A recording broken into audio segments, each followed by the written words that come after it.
Is the family important to you? If it is not important to you, it is important to God. Think about it. God became man, and how many years He spent on earth?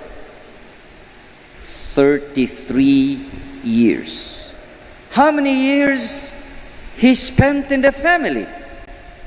30. He didn't leave the family until He became 30 years old. I don't think it is precise to say that He began saving the world at the age of 30. Being in the family, for Him, was part of the salvific acts. He began the salvific act with the family.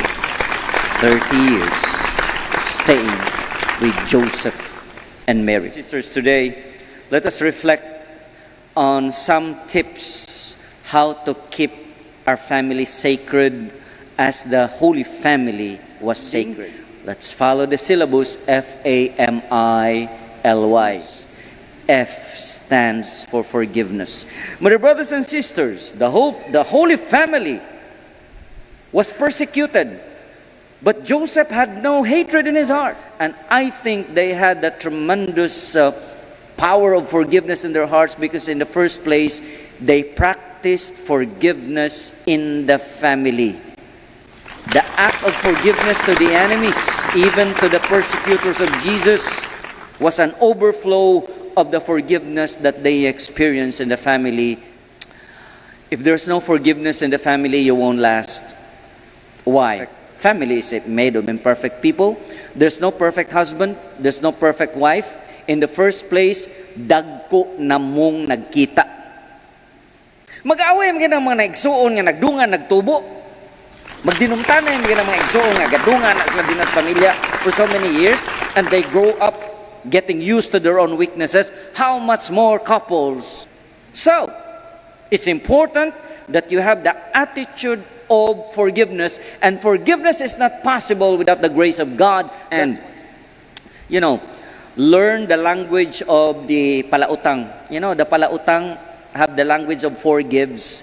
The purpose of forgives is to make it easy for the palautang to pay. And you have, sige, hulog-hulugi lang na, kaupat, forgives. So, the purpose of forgives is really to make it easy for the debtor to settle the debt.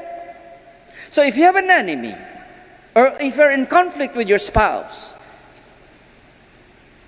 give the proper environment. Make it easy for the spouse to come to terms with you. Don't make it very hard. Some people, somebody already asked for forgiveness. Pasaylo ako. Saylo lang. Naong ni mo, dukong ko ng baga ni mo ng pagkita. Naapod kay naong ika. My God, no. It takes humility to come for forgiveness. Do not do that, okay? Embrace Him, welcome Him, give Him the chance. Probably the forgiveness, the patience, and the understanding that you give to him or to her may be the very understanding that you need from God. Because you too need forgiveness. Because you are not perfect. And among sinners, among co-imperfect persons, we cannot but have the attitude of patience and forgiveness because we too need patience and forgiveness from the all-perfect God. Letter A, accommodate Jesus and Mary to the family. You know why? Case in point, wedding at Cana. At the wedding at Cana, the newlyweds trouble because they ran out of wine. And in those days, when you ran out of wine, mura kag nahutdag kanon og nagpakumbira ka sa Cebu, uwaw, tugag kumbira, hutdag kanon. Mahutan kag sudan, okay, pero mahutan kag kanon ka uwaw anak. Igsukat di mo dukot na. Nakanarabang ubang bisita bagagnaw, makakitag dukot, ganahanon mo kaon. Ganahan kay kog dukot, wakasambot, wakagets, wanay kanon. Ay, labi kay mo ka ganahan kay ko anang dukot. Undang na, mo na ibut pasabot anang dukot, undang na, pauli kay wanay kanon. The couple, the newlyweds, were into big trouble, into big embarrassment.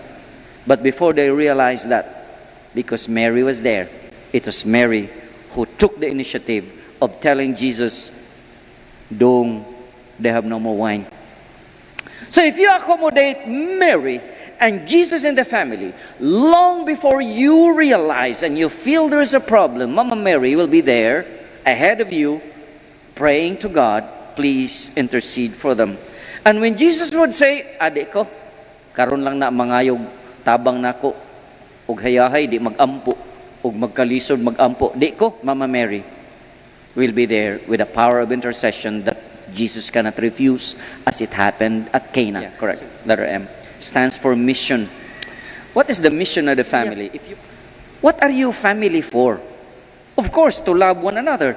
But if you are just there to love one another, sumul. Di ba sumulan yung mga naw, magkita, magkadaadlaw, magkailis yung naw, pareha na mugnaw. Tanawa naman nagtiayon, pareha nagnaw madugay. Lingi-lingi ragod mo, tutuki, ig-ulis balay. Pareha mugnaw. O parehag naong silingan, mas dako kag problema nganong napareha nagdaon sa silingan, di na pareha nagdaon. So sometimes you just have to define mission for the family so that you have a sense of purpose, a sense of apostolate, so that you will allow God to use your family as His hand that touches the poor, as His feet that walks to the needy. Allow your family to be used by God. In that way, your family will have a sense of mission. Letter I is a slogan. It is good for us to be here. And this was the slogan of the apostle at Mount Tabor. And he was transfigured. And then one of the apostles said, wow, it is good for us to be here. Let us make 3 tents, one for you, one for Moses, and one for Elijah. Because it was so beautiful that the apostle wanted to prolong the experience. My dear brothers and sisters, if each family would have it as slogan, it is good for us to be here, how nice the family will be united. Why? Because if that is your slogan, every meeting in the family becomes a celebration. Every bonding of family becomes the greatest joy. Sometimes nowadays, it's the cell phone that gets in between. Nag-reunion tuod ta. Nagdungan tuod tagpangaon pero iiyag duko dito cellphone.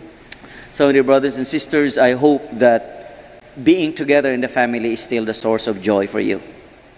You know, sometimes if the husband doesn't want to come home, probably there's also something wrong with the wife.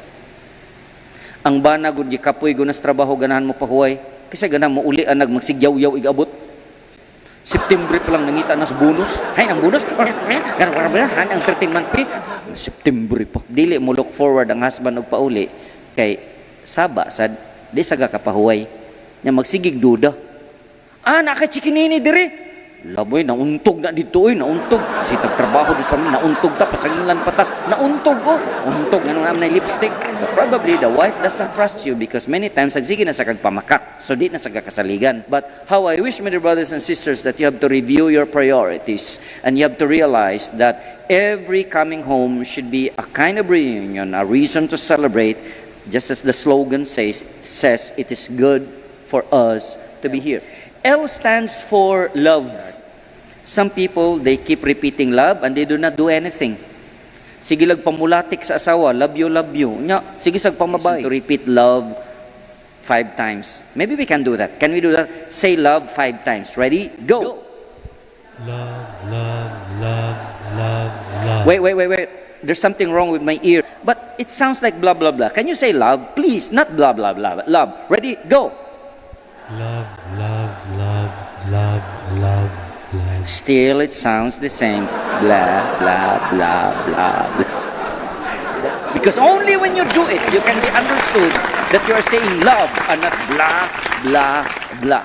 Do it! Kamu ba, mga bana, igabot, wag pasalubong sa asawa. May mga pasalubong, di naman ta, tiguang na ta, wala tayo angay anak, mayras man nag-uyab pa. No! Please! Little things would also matter.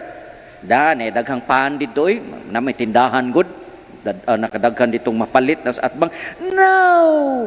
Lahi yun ang imong dala. Way budget. Kung kay budget, di man kinahanglang mahal. Kaya mga babay, dali ra kay napalipayon. Dadi og siumay, tagpila ra na siumay. Palitig siumay. Nigabot. Naraw nas diskarte, agion nas diskarte. Love nganong siumay man ina to show my love for you. Lipoy na no. Uy, lipoy na no. You do not need to be very expensive. It's really the care. It's really the thought nga imong gidadag something. Because love can die if you neglect it. You water it with many little things, many sweet things, and it will blossom. Finally, letter Y. End it with a yearly retreat.